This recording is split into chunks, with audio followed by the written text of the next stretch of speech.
दाता मेरे, ऐ मेरे सद्गुरु, इतनी शक्ति हमें दे दाता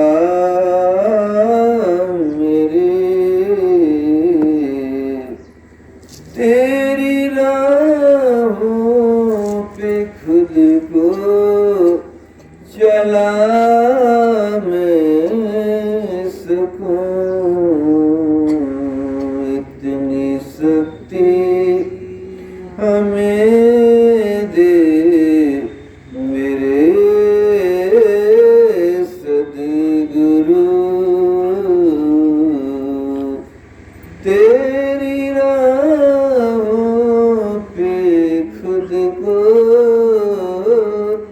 चला मैं सकूं,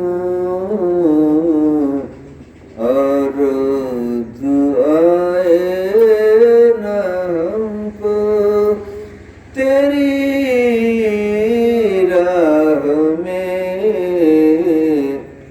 तेरे चरणों में मस्तक नवा मैं सकूं, इतनी शक्ति हमें दे मेरे सद्गुरु, तेरी राहों में खुद को चला मैं सकूं, चला मैं सकूं, श्वास श्वास तेरे नाम कर सकूं, ऐ मेरे सद्गुरु, श्वास पे ऐ मेरे सद्गुरु, इतनी शक्ति हमें दे तेरी राहों में अवरोध आए न कोई, कर्म करता रहूं मन चरणों में हरदम रहे सद्गुरु, कर्म करता रहूं मन चरणों में हरदम रहे सद्गुरु, ऐ मेरे सद्गुरु,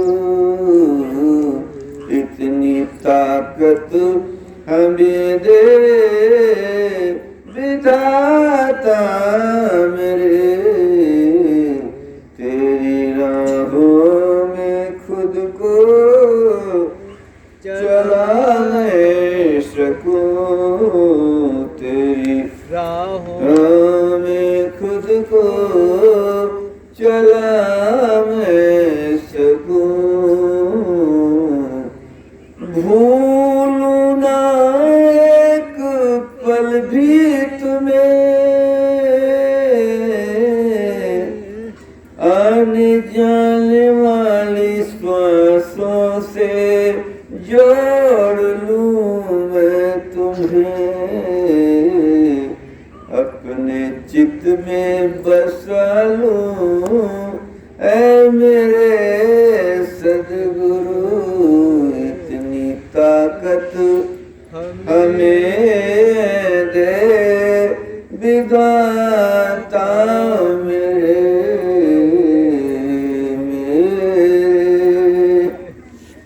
मेरे स्वभाव से मेरे शब्दों से कोई आहत न होए मेरे सद्गुरु,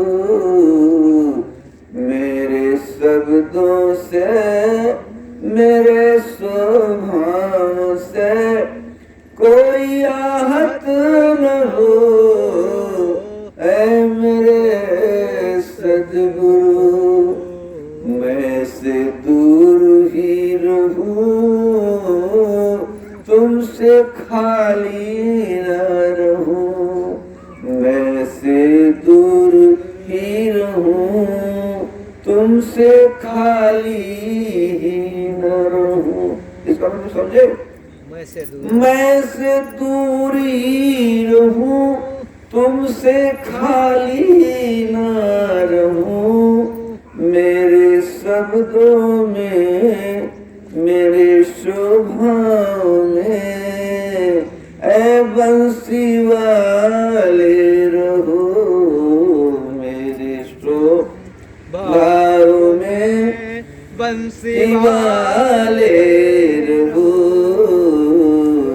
मधुर मधुर मुस्कान वाले, मधुर मधुर मुस्कान वाले, सबके मन को लुभाने वाले, मनमोहन मेरे ख्यालों में रहो,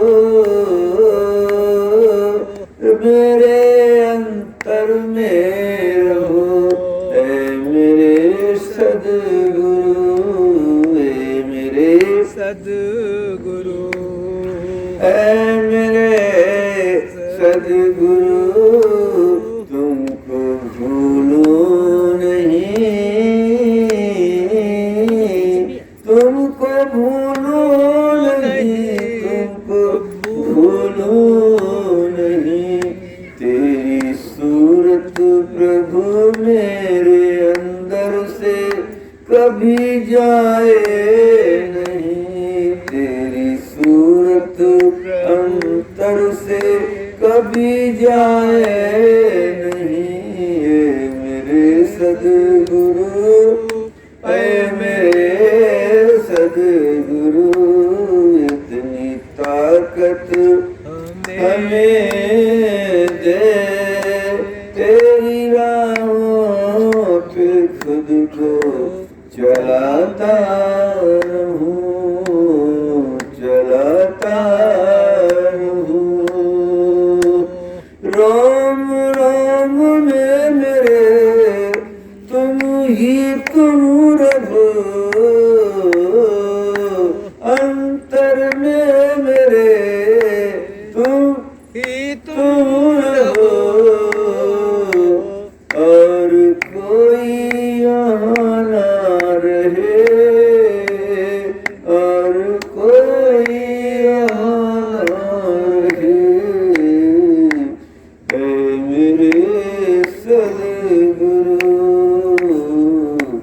तुझको छोड़ो नहीं, तुझसे जुदा ना रहूं, पग धूली बने, पग धूली बने मेरी मंजिल प्रभु, पग धूली बने मेरी मंजिल प्रभु, पग धूली बने मेरी मंजिल प्रभु, दूर तुमसे मैं ना रहूं कभी, दूर तुमसे ना कभी रहूं प्रभु, ऐ मेरे सद्गुरु, इतनी ताकत हमें दे, मैं न भूलूं तुम्हें, मैं न भूलूं तुम्हें, मैं न भूलूं तुम्हें, मेरे अंतर में आके जगा दो मुझे, मेरे अंतर में आके जगा दो मुझे, मेरी मंजिल से भगवान मिला दो हमें, मेरी मंजिल से भगवान मिला दो हमें, ऐ मेरे सद्गुरु, ऐ मेरे मालिक, ऐ मेरे मालिक। दया के सागर, करुणा के सागर, करुणा रूप में मेरे अंतर में रहना सदा, करुणा रूप में मेरे अंतर में रहना सदा, ऐ मेरे सद्गुरु, ऐ मेरे सद्गुरु। इतनी ताकत हमें दे विधाता मेरे, इतनी ताकत हमें दे विधाता मेरे। तेरी राहों पे खुद को चला मैं सकूं, तेरी राहों पे खुद को चला मैं सकूं। मेरे अंतर में रहना मेरे सद्गुरु, मेरे अंतर में रहना मेरे सद्गुरु, मेरे सद्गुरु, मेरे सद्गुरु। भगवान की जय। ये वंदना थी गुरुदेव की, ये वंदना थी परमात्मा की, ये वंदना थी सद्गुरुदेव की। ये परमात्मा की कण कण में बसने वाले उस महान, जिसकी महानता को जिक्र हम शब्दों से नहीं कर सकते, जिसकी बातें इस युवा से नहीं कर सकते। हमारे पास शब्दों के इतने बड़े पतवार नहीं है कि हम सागर में उसकी महत्ता को नाप सके। बस एक भावना व्यक्त की जाती है कि ये मेरे सद्गुरु, आप अगर मेरी मदद ना करेंगे तो शायद हम इस संसार सागर में तेरे पथ पे चल ना पाएंगे। अच्छे अच्छे ज्ञानी, अच्छे अच्छे समझदार, अच्छे अच्छे वेत्ता, अच्छे अच्छे महान पुरुष इस लाइन में आते हैं, लेकिन कहीं ना कहीं मैं के शिकार हो जाते हैं, कहीं ना कहीं अपने शब्दों के, अपने स्वभाव के शिकार हो जाते हैं। ऐ मेरे परमात्मा, ऐ मेरे सद्गुरु, तुम चाहो तो हम इस संसार सागर में आपके अनुसार जी सकता हूँ, आपके अनुसार रह सकता हूँ। आप जैसा कहोगे, निर्देश करोगे, वैसा हम अपने जीवन में कर सकते हैं। लेकिन नाथ है बड़ा कठिन, लेकिन जब आप साथ हो, आपकी नज़र हम पे है, जब आप हमारे साथ खड़े हो, तो प्रभु दुनिया की कोई ताकत हमें तेरी मंजिल से दूर नहीं कर सकती। यही प्रार्थना में कहा गया है। शब्दों में जाइए, ऐ मेरे सद्गुरु, इतनी ताकत दे कि मैं तेरी राहों पे चल सकूं। प्रभु, आज माया नगरी में बड़ी तेज माया की आंधियां चल रही है। हे नाथ, यहाँ मैं अपने ज्ञान और विवेक से बचने की कोशिश करता हूँ, लेकिन बचते बचते बह जाता हूँ। हे गुरुदेव, अगर आप संग होंगे और हमें आप पर विश्वास हो, तो शायद हमें कोई पीछे न कर सके। तो यही सारी बातें प्रार्थना में कही गई हैं, और प्रार्थना में कहा जाता है, प्रार्थना जो है हमें मैं से खाली कर देती है। क्या करती है? समझ में आ रहा है? ये जो प्रार्थना, प्रार्थना का मतलब समझते हो? रिक्वेस्ट, अंग्रेजी में क्या कहते हैं? Request, please. प्लीज को क्या कहते हैं? कृपया। मतलब कहते हैं प्लीज हो जाओ, प्लीज हो जाओ। तो मतलब हमारा देखिए, हम उस परमात्मा से ये विनती करते हैं, प्रार्थना करते हैं कि प्रभु हमारे पास जो अस्त्र शस्त्र हैं, समझ रहे हो वकीला, समझ रहे, हमारे पास जो अस्त्र, अस्त्र माने बुद्धि, शस्त्र, हाथ पांव, अस्त्र शस्त्र ज्ञान, जो कुछ है हमारे पास, प्रभु इससे हम आपकी प्रार्थना नहीं करते। ना आपको रिझा सकता हूं, ना आपको मना सकता हूं, ना ये हमें मालूम है इनसे आप रिझने वाले नहीं। बस हमें चाहिए विनम्रता, नम्रता और हमेशा चुप रहे। कहा जाता है कि जब किसी बड़े के पास जाया जाए, अब उससे बड़ा कौन, तो बस चुप रहो। अगर आपने जवाब दे दिया, इसका मतलब यह है कि कहीं उस बड़े को तुमने अपने बराबर समझ लिया। नहीं समझ पाए? बोले जैसे ध्यान देना,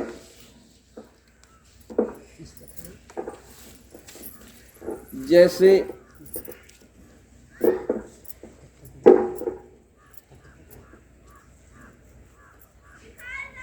ठीक, ये क्या है? साहब, बोलो जी, क्या है? साहब।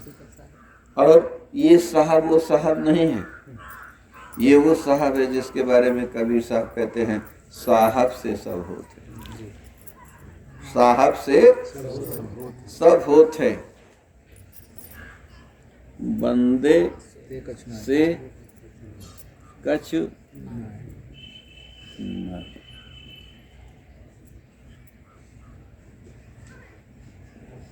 ठीक, साहब से सब होत है, बंदे से कछु नहीं।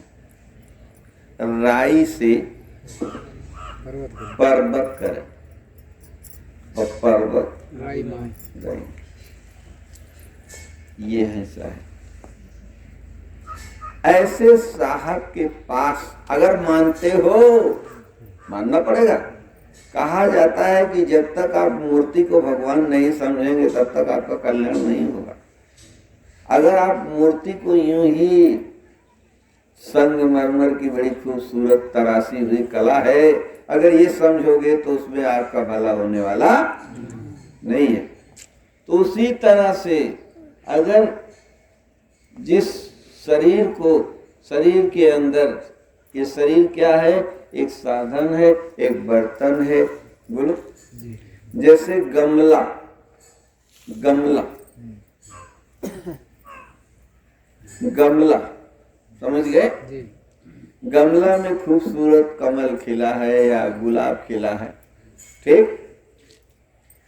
तो आप ये ना सोचे गमला ही सब कुछ है, लेकिन गमले में क्या है? गुलाब की वजह से गमले का महत्व बढ़ा, कि गमले की वजह से गुलाब का महत्व, बोलो भाई, नहीं समझ पाए? तो ये क्या है? ये साधन जो है, ये लगता है कि किसी मनुष्य का, लेकिन इनमें कौन है? साहब। इस शरीर का महत्व क्यों बढ़ा? साहब की वजह से। और अगर तुम इन्हें साहब समझ रहे हो, समझना पड़ेगा तब भला होगा भैया। नहीं समझने से फिर चाहे वो श्री श्री श्री श्री श्री श्री श्री आदि शंकराचार्य महाराज स्वयं धरती पर आ जाए तो भी तुम कहोगे इससे भला होने वाला नहीं। बोलो। तो इन्हें साहेब समझना होगा। और जब साहेब 1-2% नहीं, हाँ, पूरे 100 में 100। कितना? पूरे 100 में 100, 99 नहीं। ठीक, बोलो भाई। है? तो साहेब से सब होत है, बंदे से कछु नहीं। जब इस साहेब के सामने आप खड़े होंगे तो सबसे पहले तो तुम्हारी श्रद्धा साथ है कि नहीं? श्रद्धा 100% यकीन है कि नहीं? बोलो, है कि नहीं? तो 100% हमें मानना पड़ेगा कि इसमें साहेब है। और जब 100% मान लोगे तो ये कह रहे हैं चुप, तो तुम चुप रहो। क्यों?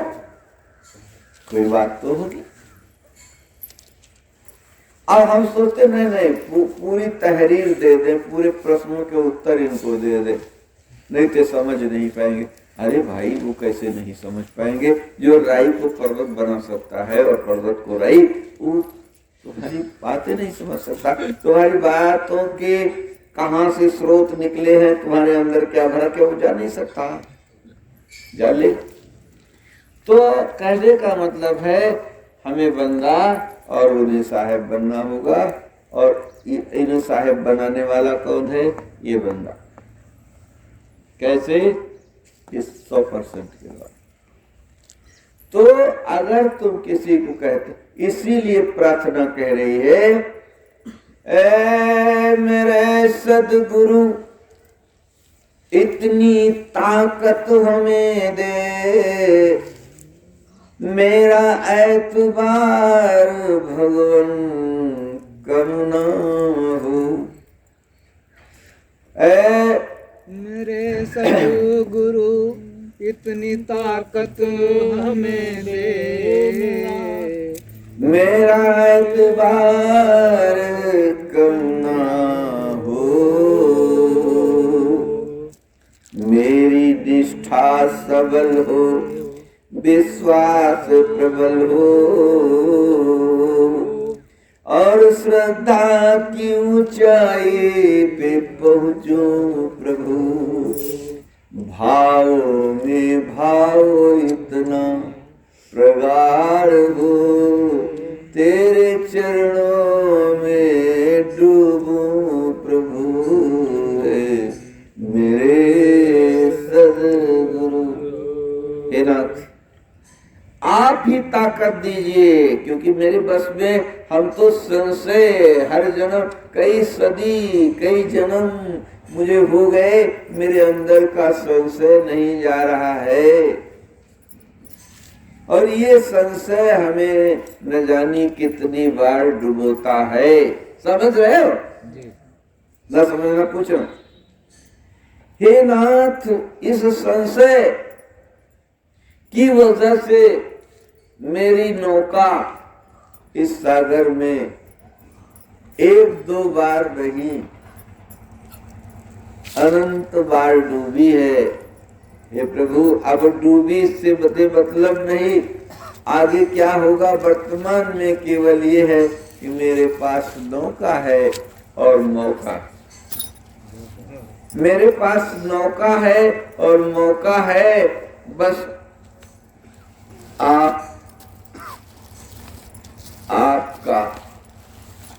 आपकी नजर चाहिए, आपका आशीष चाहिए। और ये भी जानता हूँ हुजूर की आशीष आप थोड़ी देते हैं, हमारे अंदर से उठने वाली तड़प देती है, चाहत देती है, भावना देती है। आप कहते हो गुरुदेव आशीष दो, आशीष गुरुदेव क्या आशीष, यहाँ तक कि आपको बताएं कि आशीष भी गुरुदेव से, जो परम गुरुदेव, परम गुरुदेव ना, वो आशीष वहां रहती है। नहीं समझ पाए? गुरुदेव चाहे भी ना तो नहीं दे पाएंगे जब तक तुम चाहो वो आशीष वहां से पिघला सकते हो। कैसे? वो आशीष जैसे फ्रिज में घी, जैसे फ्रिज में, जैसे इस गिलास में घी रख दो और ये गिलास फ्रिज में रख दो, ठीक, क्या होगा? जम जाएगा। जम जाएगा। अब तुम्हें अपने श्रद्धा और भाव की गर्मी से जब इसे पिघलाओगे, गुरुदेव के द्वारा वो आशीष आप पर बरस जाएगी। तो बोलो, आशीष किसके पास है? आशीष के आपके पास है। आप हाँ करो ये करोगे तो तुम्हारा मैं दूर जाएगा। लेकिन तुम्हारी तड़प, तुम्हारी वेदना, तुम्हारी बेकरारी, तुम्हारी चाहत, तुम्हारा तड़प ही उस आशीष को वहां से पिघला के तुम्हारे पास लाएगी। और गुरुदेव का भी हाथ जाम होता है। अब आप गुरुदेव रख दो, ले पकड़ के रख ले झूठे, इससे क्या मिलेगा? इससे कुछ नहीं मिलेगा। कैसे? गुरुदेव के ब्लड सर्कुलेशन को आप बढ़ा दीजिए, सीधा करो, ये अपने आप हो। फिर वो गीत, वो कविता, वो लाइन ध्यान दीजिए। मेरा देवता मगन है, मेरा देवता मगन है, मेरे गुरुदेव मगन है, मेरा देवता मगन है, मेरे गुरुदेव मगन है। मेरी वंदना से पहले मेरे गुरुदेव मगन है, मेरे गुरुदेव मगन है। मेरी वंदना से पहले मुझे सब कुछ मिल चुका है, मेरी अर्चना से पहले, मेरी अर्चना से पहले। मतलब आप चाहे, आप सब, हम आप सबके लिए है। आप चाहें तो गुरुदेव का हाथ आपके घर पहुंच जाएगा। गुरुदेव का हाथ इतना लंबा है कि उसकी लंबाई को कोई पैमाना नहीं है। इसलिए बस आपको क्या करना है? 100%, इससे कम नहीं, इससे कम। दीदी समझ रही हो? इससे कम नहीं। श्रद्धा जो है वो 100% होनी चाहिए, विश्वास चरम पर होना चाहिए और विनम्रता, सरलता आपके साथ होना चाहिए। और मैं को बिल्कुल हटा दीजिए अपने अंदर से। हाँ, दिखावा न करिए, दिखावा भी जान लेता है प्रभु, क्योंकि जब पिघलेगा नहीं तो इसका मतलब नकली थी हीट आपकी। नकली हीट मत दो, और अगली नकली हीट असली हीट होगी तो तुम्हें पाँव में झुकने की जरूरत ही ना होगी, वो खुद पिघल के चूहे लगे। इसलिए परमात्मा से जब सामना हो तो बस इतना कहना है, इस योग्य मैं नहीं हूँ, इस योग्य मैं नहीं हूँ, गुरुवर तुम्हें रिझाए, इस योग्य मैं नहीं हूँ, इस योग्य मैं नहीं हूँ, गुरुवर तुम्हें रिझाए, फिर भी मना रहे हैं, शायद मान जाए। जन्मों से लगे हुए चरणों में तेरे भगवान, जन्मों से लगे हुए चरणों में तेरे भगवान, उम्मीद है यही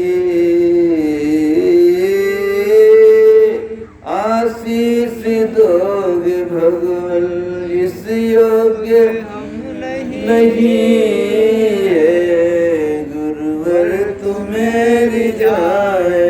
ऐ मेरे परमात्मा, मेरे अंदर कोई योग्यता नहीं है, कोई विधि नहीं है, यंत्र नहीं, मैं किसी काबिल नहीं हूँ, लेकिन इतना जानता हूँ कि अगर आप चाहेंगे और आप चाहोगे प्रभु मेरे अंदर भी तो कुछ प्रकट कर दो, मदद आपको करनी पड़ेगी। और मदद के लिए हम आपसे हमेशा कहते हैं, जब भी सत्संग आइए, जब भी सत्संग आइए, खाली हाथ न आए।